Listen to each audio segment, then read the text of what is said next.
the 2024 Isuzu D-Max facelift unveiled. Price and specs details.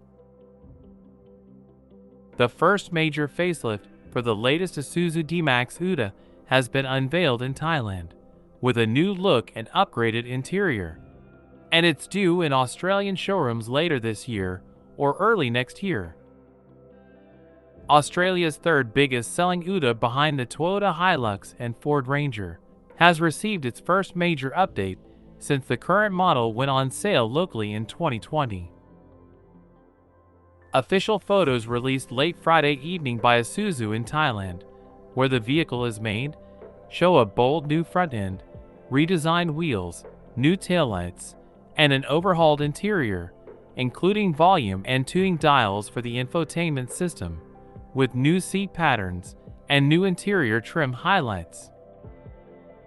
The updated Isuzu D-Max is due in Australian showrooms later this year or early next year, based on the timing for previous model upgrades, which have typically followed a few months after they have been unveiled in Thailand.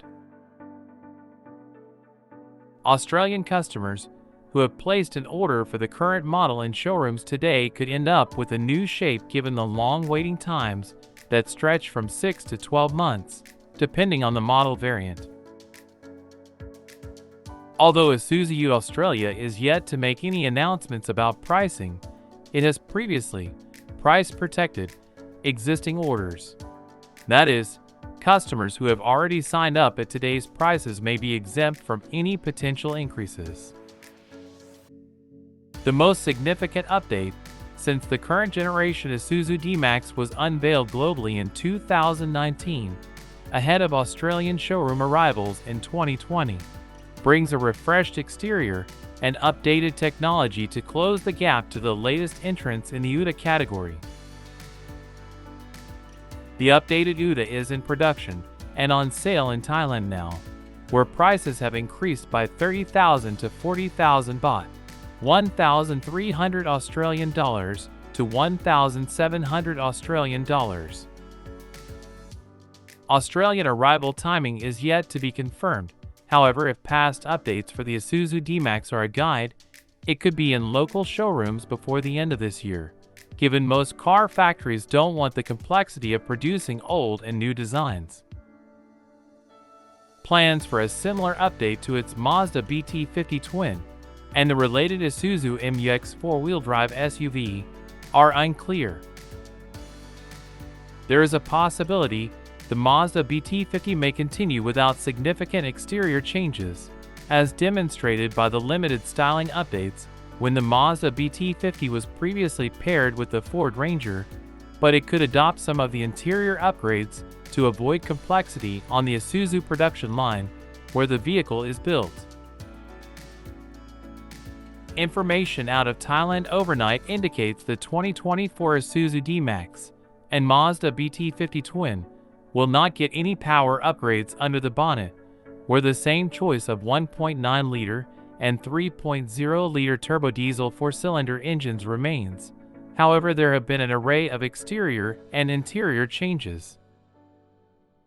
New is a restyled front fascia with a more aggressive grille, finished in black on top of the range models, and reshaped headlights, plus revised taillight signatures with 3 extruded elements, rather than 2 on the current model. There are new wheel designs across the range, including a new matte paint finish on the flagship rims equipped on the V-Cross model, which is sold in Australia as the X-Terrain, as well as new wheel arch flares. Inside, the 9.0-inch infotainment touchscreen on top of the range models, and a 7.0-inch display on cheaper models remain, though there are some key changes to the controls. Diddley volume and radio tuning buttons have been replaced by 2 dials, which are much easier to locate on the move without taking your eyes off the road. However, in a step backwards, the physical buttons for home, phone controls, back and other functions have been replaced by a strip of touch-sensitive controls.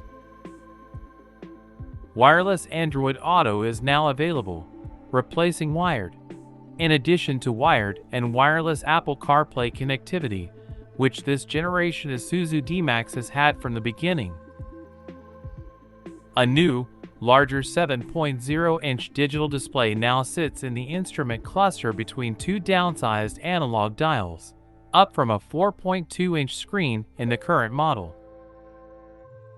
The larger instrument screen is still smaller than the 12-inch widescreen instrument display in the Ford Ranger and VW Amarok, and the Isuzu's touch screen is smaller than the 10-inch and 12-inch portrait infotainment screens in the rival twins. There are a few other changes in the cabin. USB-C ports replace USB-A sockets, and Thai models are available in a new brown and black seat upholstery color scheme. It appears the rear cross traffic alert system, which detects obstacles when reversing out of driveways or shopping center parking spaces, can now apply the brakes if it believes a collision is imminent. The engines remain unchanged. A 1.9-liter turbo diesel four-cylinder with 110 kilowatts and 350 newton meters, and a 3.0-liter turbo diesel four-cylinder, matched with 6-speed manual and automatic transmissions, the latter now with paddle shifters on the steering wheel.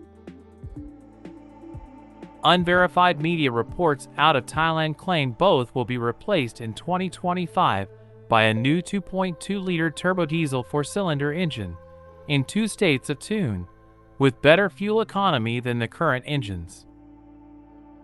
Front disc and rear drum brakes also remain, without an upgrade to rear disc brakes seen in rival Utes at the cheaper and more expensive ends of the Uta class. There is no sign of a hybrid version, but Isuzu has confirmed plans for an electric D-Max in 2025, due to launch initially in Norway, before expanding to Thailand, where the vehicle is built, and other markets, which may eventually include Australia. The current Isuzu D-Max was unveiled in Thailand nearly 4 years ago to the day, October 14, 2019, and arrived in Australia 12 months later. In the year-to-date new car sales race in 2023, the Isuzu D-Max sits in 6th position outright, and 3rd in the Uta category behind the Toyota Hilux and Ford Ranger. The update will need to keep the Isuzu D-Max fresh amid a wave of new rivals due in the coming years, including the new Mitsubishi Triton, 2024, new Nissan Navara, 2025, new Toyota Hilux, 2025, new LDV T60, 2025, and the Kia Tasman, 2025. These follow the arrival of the new Ford Ranger last year, and its twin under the skin, the Volkswagen Amarok, earlier this year. Based on previous timing, it is believed the Isuzu D-Max is at the halfway point of an 8-year model cycle. Most rival Utes run 10-year model cycles. Drive sent the following questions to Isuzu Ute Australia, IUA, on Friday morning ahead of the unveiling in Thailand later in the evening, but we are yet to receive a response.